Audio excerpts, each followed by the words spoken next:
Hello students, 12th class Indian economy की इस video series में आप सभी का स्वागत है।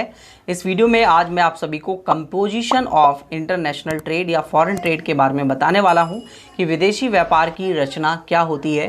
तो इस टॉपिक को अगर आपको जानना हो तो इस वीडियो में आप बने रहिए और इस वीडियो को स्टार्टिंग से एंड तक देखते रहिए, तो आपको ये समझ में आ जाएगा। तो चलिए दोस्तों, स्टार्ट करते हैं इस वीडियो को।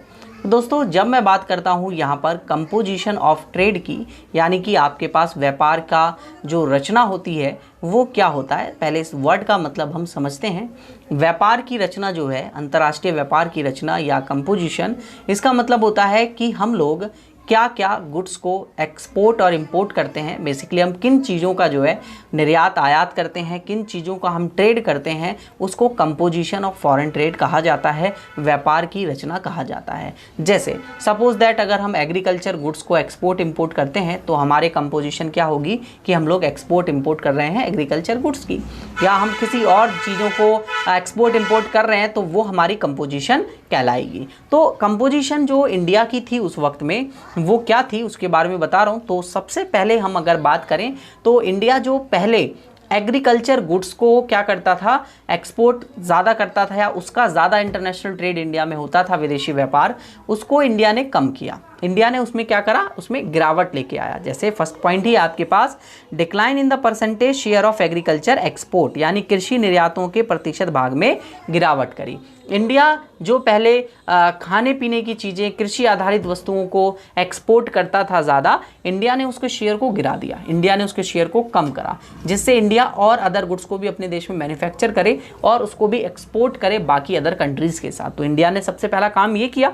और दूसरा काम इंडिया ने जो है, decline in the percentage share of conventional items, जो परंपरागत मदें हैं भारत की, उनके प्रतिशत भाग में गिरावट देखने को मिली। अगर मैं कुछ डाटा के यहाँ पर बात करूं तो भारत जो है, जैसे पहले चाय है या जूट है, इन सबको ज़्यादा जो है क्या करता था, टी हो गया या जूट हो गया, इन सबको ज़्यादा से ज़्यादा एक्सपोर्ट करता था। ये कन्वेंशनल है, मतलब इंडिया में ये चीज़ें बनती हैं, बहुत ज़्यादा मात्रा में बनती हैं, तो इंडिया इनको ही एक्सपोर्ट ज़्यादा करता था। बट इंडिया ने इसके परसेंटेज में क्या करा, गिरावट लेके आया। इंडिया ने इसको कम करा, डिक्रीज़ करा, और इंडिया ने बाकी अदर पर फोकस करा। तो बेसिकली इंडिया ने फोकस किस पे करा, अब आपके माइंड में ये आ रहा होगा कि इंडिया ने एग्रीकल्चर गुड्स को कम कर दिया और जो कन्वेंशनल हैं, परंपरावादी जो चीज़ें हैं, उनको भी एक्सपोर्ट करना कम कर दिया। तो एक्सपोर्ट किया क्या इंडिया ने? तो दोस्तों, सिंपल सी लैंग्वेज है, सिंपल सी बात है कि अगर इंडिया इन सब चीज़ों को कम कर रही है तो इंडिया को किसी ना किसी अदर चीज़ को बनाकर उसे एक्सपोर्ट तो करना पड़ेगा। तो इंडिया ने एक्सपोर्ट करना स्टार्ट करा अपने देश में। जो ज्वेलरीज़ हमारे देश में बहुत अच्छी बनाई जाती हैं, बहुत अच्छे अच्छे कारीगर हैं हमारे देश में, तो जो ज्वेलरीज़ हम लोग बहुत अच्छी बनाते हैं, उस ज्वेलरी को हमने क्या करना स्टार्ट कर दिया, एक्सपोर्ट करना स्टार्ट करा, उसको ज़्यादा से ज़्यादा बनाया, और अभी हम लार्जेस्ट एक्सपोर्टर भी हैं ज्वेलरी के रूप में।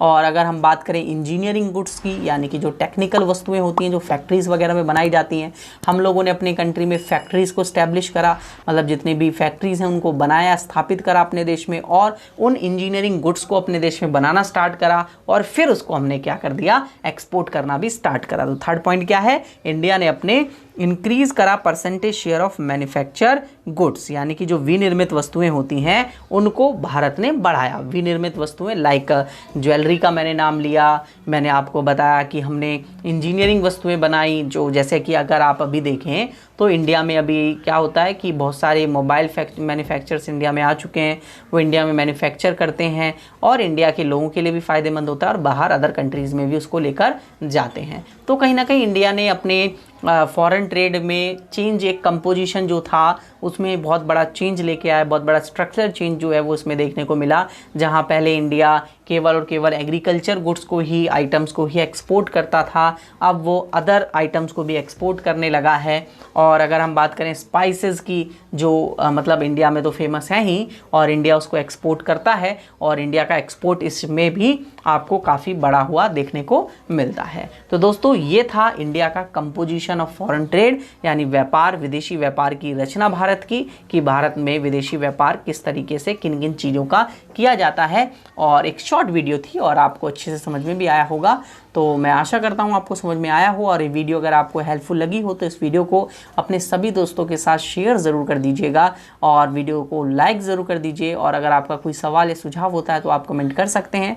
टॉप क्लासेस ऐप को डाउनलोड कर लीजिए। मुझे फेसबुक, इंस्टाग्राम पर आप फॉलो कर सकते हैं, लिंक डिस्क्रिप्शन में दिया हुआ है ऐप डाउनलोड करने का भी, मुझे फॉलो करने का भी।